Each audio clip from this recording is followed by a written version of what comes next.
There we are, 14 March. Just about 6:30 in the evening. A hairy woodpecker come by to have a little suet. Let's see if this thing can focus here. Hairy woodpecker, he's the bigger one. The hairy and the the hairy and the downy woodpecker, they both look so much alike, but the hairy is the bigger of the two. That's how you tell them apart, or how I tell them apart. Two geese flying overhead.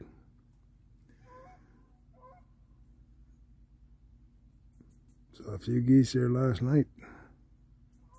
No more than a few. Probably 20, 25 of them. About 3 groups.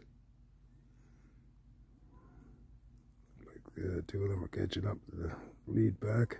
Anyway. Yeah. Well. And away he goes. Well, you have a good evening.